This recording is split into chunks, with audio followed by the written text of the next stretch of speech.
É com base na leitura desse programa de governo que nós devemos cobrá-lo.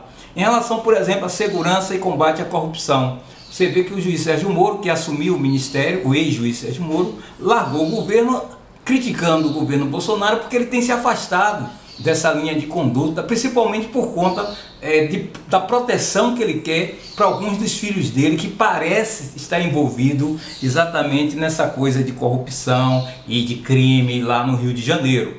Então o Sérgio Moro saiu de baixo, então nós temos que cobrar. Mas em 2019, durante o primeiro ano do governo Bolsonaro, né, caiu a taxa de homicídios no Brasil, que vinha em escalada, 60 mil por ano, ou até mais 60 mil por ano. Né? Diminuiu um pouco, parece que chegou a 54 mil assassinatos, o que é um escândalo em qualquer lugar do mundo. Né? Mas diminuiu, vinha nessa toada. Com a saída de Sérgio Moro, nós não sabemos, vamos verificar no próximo ano como é que anda a taxa de homicídios no Brasil, que é um problema de saúde pública, né? E que compete também aos governadores, aos governadores dos estados, né? Numa parceria com o Ministério de Segurança, da Justiça e Segurança, o combate, né, a esse verdadeiro fenômeno que destrói as bases da democracia, né? Não se pode aceitar a violência matando 60 mil pessoas por ano,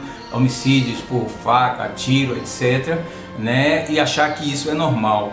Na área de saúde e educação, a mim me parece que o governo federal tomou medidas em relação à pandemia, medidas principalmente no setor de saúde, né? Já que ninguém sabe exatamente o que é essa pandemia. Ele tomou algumas medidas atabalhoadas, né? Entrou em conflito com os poderes locais, os governadores e com os prefeitos, né? E o resultado disso é o disparate de discursos, né?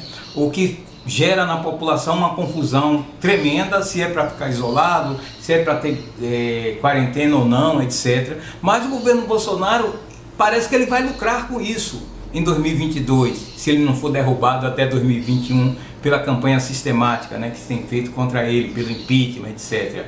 Né? Mas ele vai lucrar com isso, porque ele tomou medidas para criar uma rede de proteção, né, junto à população vulnerável, né, que levado ao isolamento, ao desemprego, etc. Ele criou um colchão de amortecimento, né, e, claro, com o apoio do Congresso Nacional, né, as pessoas estão recebendo R$600, o que equivale hoje a 100 dólares, mais ou menos 100 dólares, 120 dólares por mês, por 3 meses, e anunciou exatamente na data de ontem que estenderá essa ajuda por mais 3 meses, embora diminuindo o valor.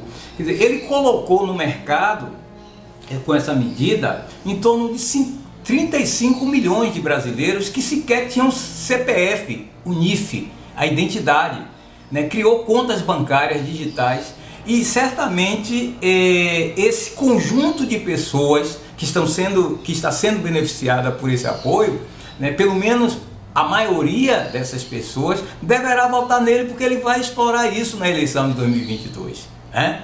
Quer dizer, esse apoio, essa ajuda, ele incorporou, ele trouxe à visibilidade 35 milhões de brasileiros que eram invisíveis, né? Então, no setor social, ele tem agido razoavelmente.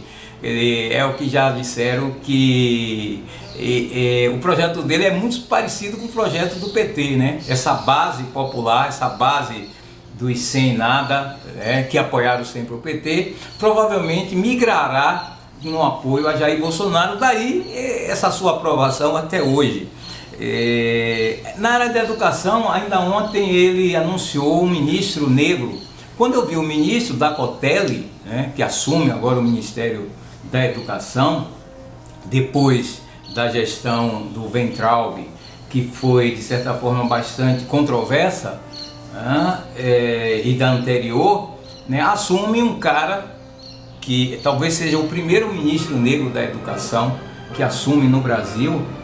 Certamente você verá daqui a alguns dias, principalmente a negrada da esquerda ligada ao PT e esses setores do PCdoB que controla, né, a prostituta União Nacional dos Estudantes e esses sindicatos de estudantes descendo o cacete nele, no Dacotelli.